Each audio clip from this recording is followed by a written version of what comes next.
Well, this morning we're in Heartbeat country. The fictional village of Aidensfield in North Yorkshire, beloved of the Heartbeat television series. It's actually a village called Goathland. Goathland's in a little valley in the North Yorkshire Moors where the North Yorkshire Moors steam railway goes. Beautiful, picturesque part of North Yorkshire.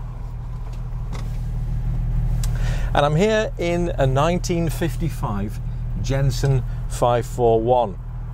It's actually the only really good 541 we've ever owned. And this particular one has been restored by a very interesting man called Barrie Price.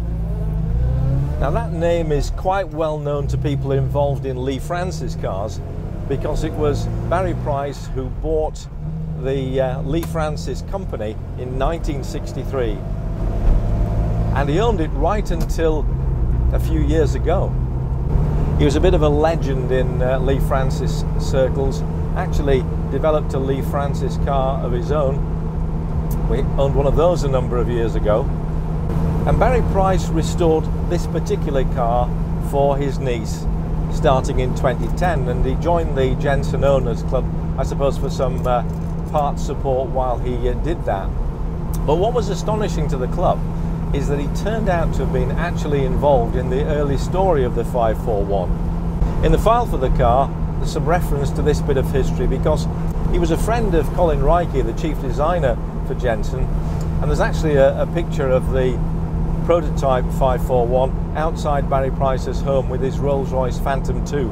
This is a car we have previously sold, and before we sold it, we did quite a lot of upgrades to it, including rebuilding the engine with a new cylinder head.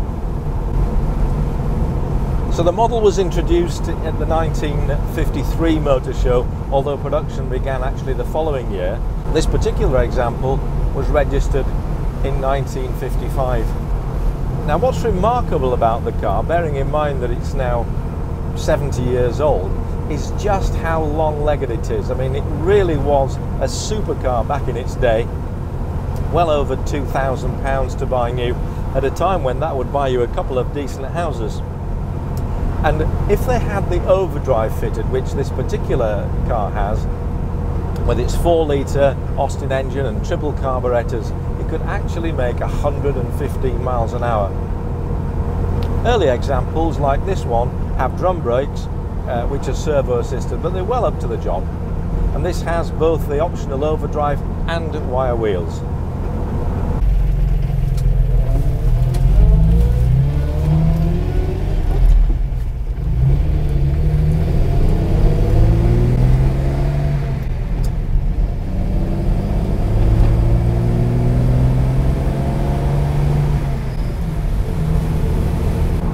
So back in the day, this was no sluggard.